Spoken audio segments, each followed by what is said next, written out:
Hi, this video is the second of two videos discussing sleep disturbance. In this video, we will discuss the reasons why you wake up from 2 to 4 a.m. every morning. The first video discussed more of the reasons why you may have difficulty falling asleep. In this video, we're discussing the reasons why you wake up. And for the most part, the reasons why you have difficulty falling asleep and the reasons why you have difficulty staying asleep are different. And that's why most sleep cookie cutter strategies do not work. In this video, we're going to discuss the reasons why you have difficulty staying asleep, sleeping past those hours of 2 to 4 a.m., and also offer holistic strategies so that you can get a better, more restful, longer night of sleep. The three main reasons that we will discuss as to why you wake up from 2 to 4 a.m. are due to constitutional imbalance, your mind-body constitution, due to stress, and due to hormone disruption. There is a lot of overlap and interaction between those three reasons, but those are the main three reasons, and we will discuss them. I will begin with constitutional imbalance. Constitutional imbalance comes from the Ayurvedic perspective. Ayurveda is a holistic healthcare system that is well developed and takes into consideration each unique individual's constitution and how that aligns with the natural cycles and rhythms of life. Ayurveda understands that all living things are made up of the 5 physical elements: earth, water, fire, air, and ether, often referred to as space. With those 5 physical elements, they show up in combinations of everything, including ourselves, including times of day have different constitutional dispositions, seasons, stages of life. And so from the Ayurvedic perspective, we understand our natural disposition and how that aligns with the natural cycles and rhythms of life. Out of those 5 physical elements, they classify into 3 categories: Pitta, Vata, and Kapha. Now, I'm going to go do a very brief overview of this well-developed and rich history that comes from Ayurveda of understanding disposition. I'm also going to include a visual aid. I do not want to overwhelm here. I want you to have enough information so you can understand why you're having trouble sleeping and you are waking up from 2 to 4 a.m. So Ayurveda breaks those 5 physical elements into 3 classifications. Pitta is primarily fire, Vata is primarily air, and Kapha is primarily earth and water. So if you are a Vata constitution, you're going to be the type of person that likes to move a lot, is very mobile, is very light, tends to have dry skin, dry, thin hair, is very easygoing, quick to change, likes to travel, those kinds of things. That's a Vata constitution on an individual level. Pitta is fire-based. And if you're a Pitta constitution, you're going to be very decisive, you're going to be a good leader, you're going to run hot, your skin tends to get red and fiery, you can default to anger under stress. They tend to be bosses of things or any kind of leadership position. That's a Pitta constitution.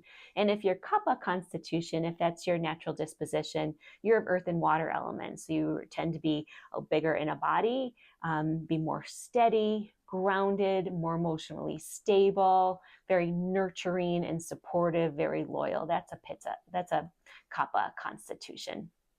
Now, these constitutions also show up in times of day, seasons of the year, stages of life. In terms of time of day, Ayurveda has what's called the Ayurvedic clock. And so from the hours of 6 a.m. to 10 a.m. is considered Kapha time. That time of day, we have the most steadiness, consistency, earth and water elements show up in that time. So that is a great time to set a routine. You're most likely going to follow through with that routine. From 10 a.m. to 2 p.m. is Pitta time. that's when you're going to have the most fire. And in the daytime hours, you're going to have the most fire for digestion. So that's the best time to have the biggest meal. You're also going to be a good learner at that time. You're going to consume and digest information really well. You'll be able to do your work really well from those hours. And then from 2 p.m. to 6 p.m. is Vata time. Vata is air in space, so that moves into the constitution of that time. You're going to have a difficult time focusing, staying grounded. That's a great time to be creative. That's a great time to cook or to do something a little bit more spontaneous. You probably know from most modern lifestyles, people seek something to help them focus. They're feeling a little spacey, so they seek caffeine or something like that at that time, but it's just Vata time. It's just the natural rhythm of times a day. And then these time frames repeat overnight. So from 6 p.m. to 10 p.m. again is Kapha time. So that's a steady time. You're going to get some more earth and water elements in. You're going to be more consistent. Maybe that's a great time to have a meal, sit down, have some family time, whatever that's going to look like for you. Do a bedtime routine. And then from 10 p.m. to 2 a.m. is Pitta time again. And this is key, especially when we're talking about sleep disturbance, because this is when that fire moves back in, but instead of digesting food, it digests, you're in a sleep state, your thoughts and your emotions from the day, and it's essential time to be asleep. And then from 2 a.m. to 6 a.m. is Vata time, and this is key because this is the time we're talking about for this video. Air and space start to move in again and you become light. It's very light sleep during that time. And so that's why you wake up. It's Vata time. So now if you are a Vata constitution and during the Vata time, it's in Ayurveda, we say like increases, like opposites balance. So if you are Vata and it's Vata time of day, it's going to be extra Vata. So you're going to be light. You're going to pop awake. Your thoughts are going to be right there, ready to go. You might feel restless at that time. If you're Pitta, you also have more likelihood that you're going to wake up at that time, but it'll be more because of a stress or a hormonal imbalance. And if you're Kapha, well, you're probably not even watching this video because Kapha disposition at an individual level have the best time of actually staying asleep during that. They're the best sleepers out of the three. So if you are Vata, that's why one of the reasons is constitutional imbalance. You will wake up. So when we talk about the holistic strategies, I'll give some interventions to help you get through that time to stay asleep. The next reason that you may be waking up from that time is chronic or unregulated stress. Now, everyone has stress from time to time, but if you have chronic and unregulated stress, it's probably started to change your whole constitution, your whole disposition. Stress in itself is a mind-body response.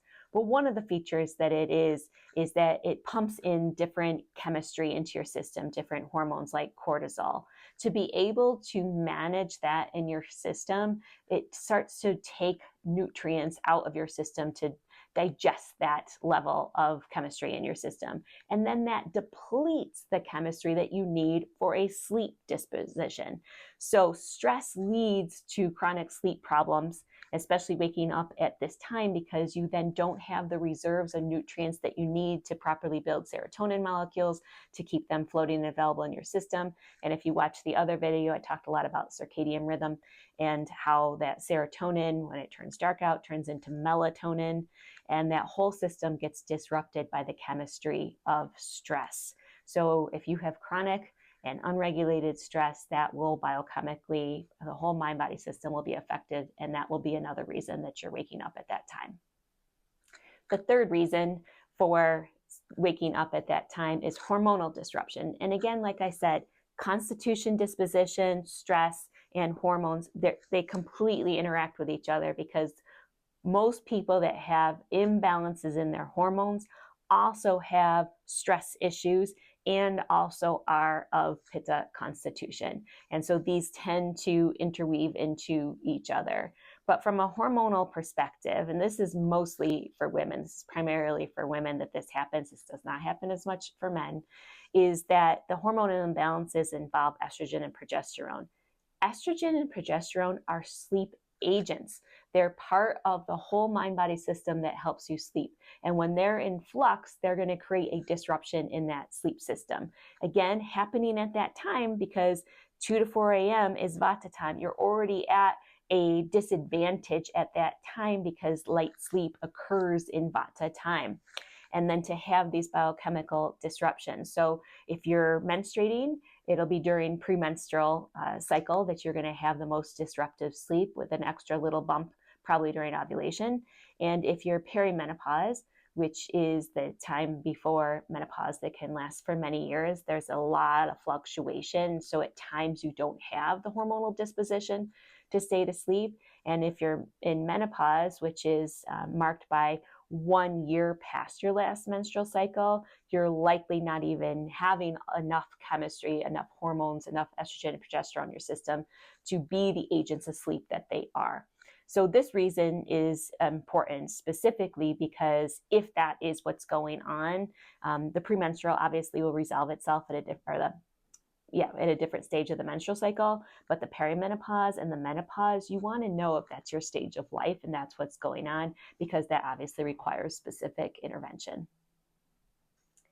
Now on to the holistic strategies.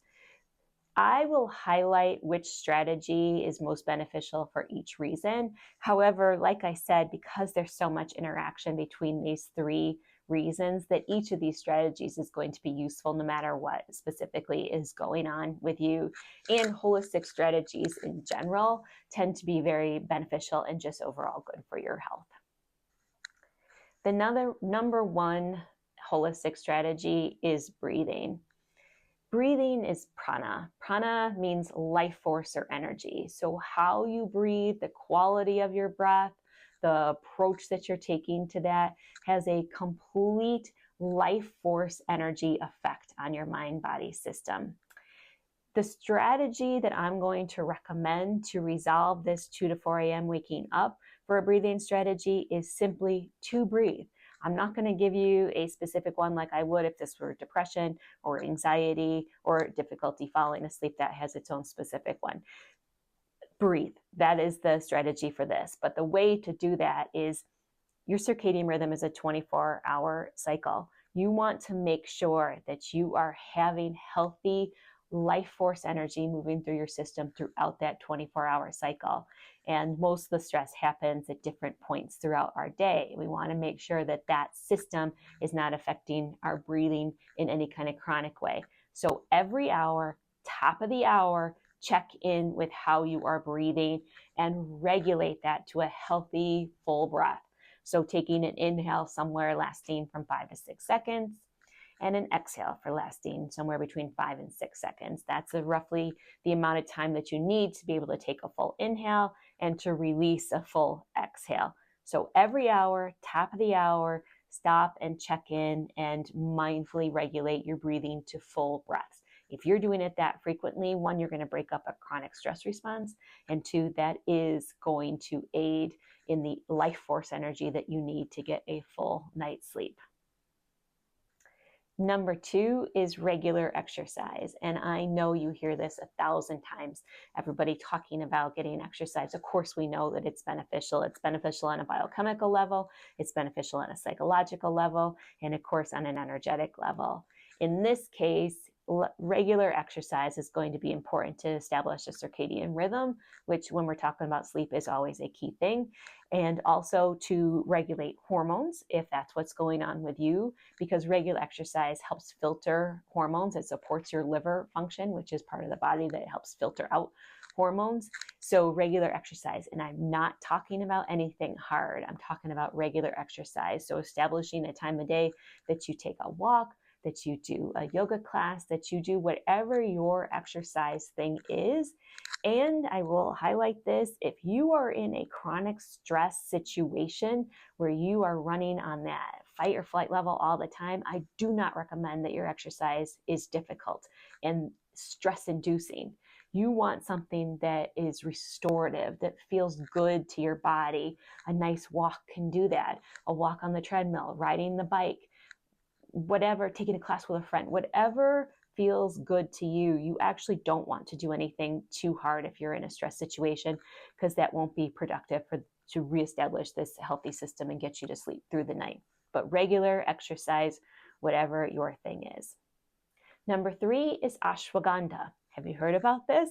I love that this is getting more popularity, becoming more mainstream. Ashwagandha is an Ayurvedic herb that's been used for a long time, and its function is to create durability and resiliency in your system. It's classified as an adaptogen. It helps your body adapt to stress, and it really does create that feeling of resiliency and durability in your system.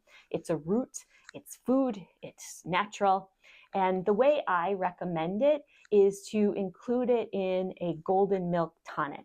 Golden milk, again, is an Ayurvedic tonic, most popularly known for its anti-inflammatory benefit because there's a lot of turmeric in golden milk.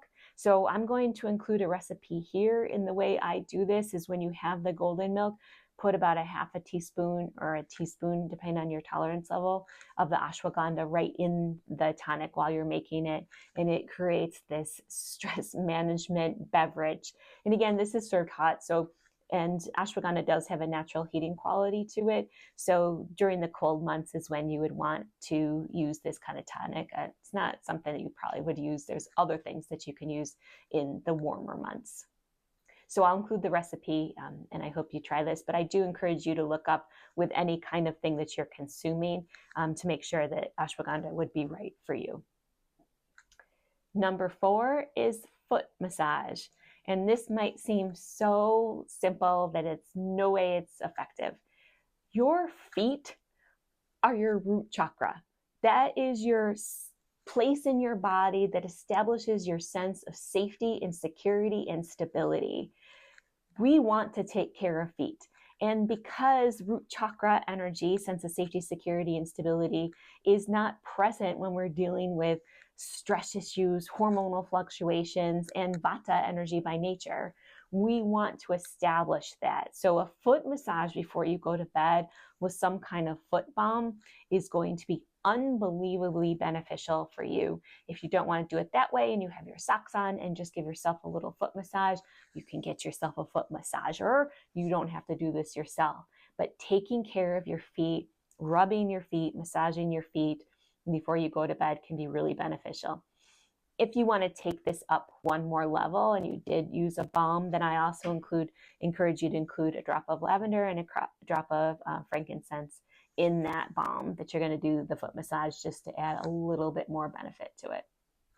Number 5, and these are not in any particular order or like a hierarchy, I'm just listing them. So number 5 is similar to the breathing intervention, where I'm recommending that you check in with how you are breathing every hour, top of the hour. Same for your thoughts.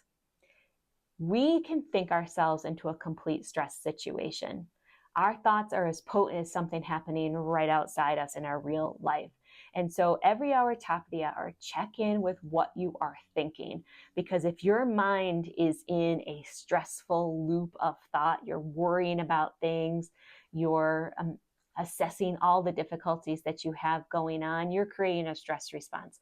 So every hour, top of the hour, if you check in, then you can put in some thoughts that are more peaceful, more calm, more present in the moment, right here, right now, just the next one thing. You can use whatever you want. But every hour, top of the hour, when you check in with your breathing, also check in with your thoughts and influence your thoughts in a positive, less stress kind of way. Number 7 is to manage a constitutional imbalance. So if you are vata, of air and space, then you want to make sure that you're doing things to add in extra elements of earth and water. Like increases like opposites balance. So if you're vata and you're already of that light, dry constitution, eating dry, crunchy foods is going to increase the likelihood that you're going to be influenced by vata time of day. You're going to be too light, too dry, and you're not going to sleep well. And so including foods like sweet potatoes, dates, nuts and seeds if you can. If you supplement, magnesium can be very beneficial. So including foods that have moisture qualities to them, rich grounded qualities, root vegetables like beets is another choice that you can have there. But you want to include those foods to create a constitutional balance. If you're pitta, which is fire, you want to make sure that you're having nourishing and cooling type foods. So again, things that can be the same kind of stuff. Sweet potatoes, root vegetables, those things are very beneficial. Dates, can't say enough good stuff about that. Making sure that you're consuming enough fluids, both vata and pitta need to do that, and not just water. Fluids that maybe tea, and especially if you're pitta and have hormonal issues, maybe consider something like milk thistle or burdock root. And I would encourage you, whenever I talk about those things, I want you to check those out. This is just an informational video. I don't know you, and you want to make sure that those are going to be healthy for you to have. So do a little research on that. But both of those are liver tonics. And so since the liver is the part of the body that helps digest and process hormones, we want to make sure that you have healthy liver.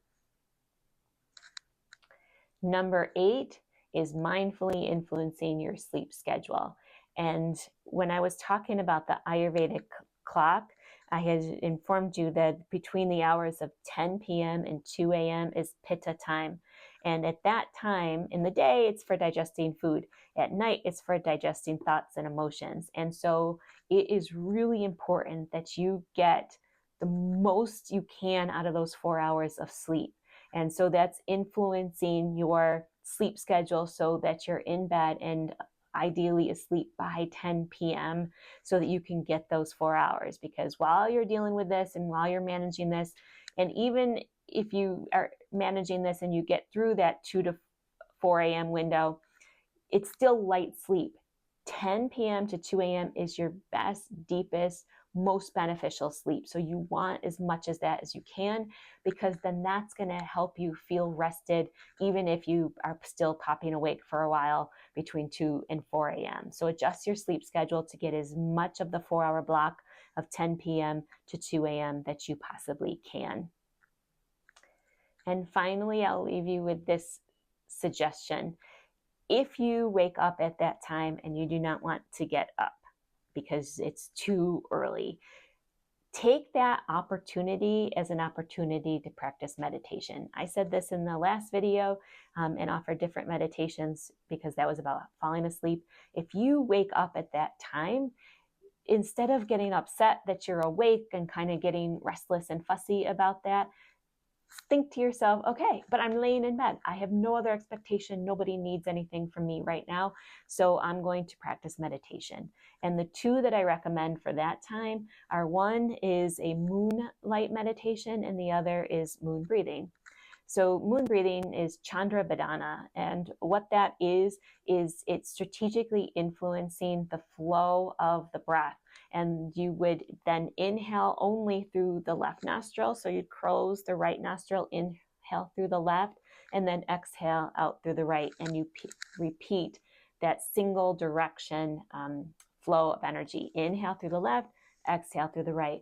The left side of the body is the moon side of the body. That's the cooling, calming side of the body. So breathing in through that side and letting go of the heat side. So if you aren't sleeping and you're practicing that, you're giving your body this benefit anyway of practicing that breath that's going to be good for hormones. It's going to be good for stress. So it's like taking an opportunity to do something good even if you can't sleep. The second one is moonlight meditation. And that's where you would imagine the color of moonlight, a silvery white kind of light. And as you inhale, imagine that fills up your whole body, soothing, calming your body. And as you exhale, just imagine that light floating out of you, taking any stress with it. So inhaling that color, like you want to use your mind's eye to see this white silvery light move in throughout your whole body, nourishing it, calming it, soothing it, and then exhaling it out and imagine it taking anything that you don't want with you.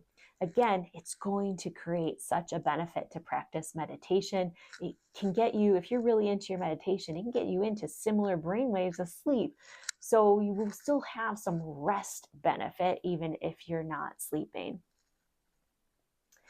Okay, I hope this video was useful to you and gave you some ideas of what's going on so that you can create some interventions for yourself and using these interventions. Like I always say with this mind-body holistic intervention practice, the more you do, the better. If you do one of these, that's great. You're going to have some benefit from it. If you do a couple of these, you're going to have more benefit from it. So I hope you found these strategies useful, and I really appreciate you watching this video.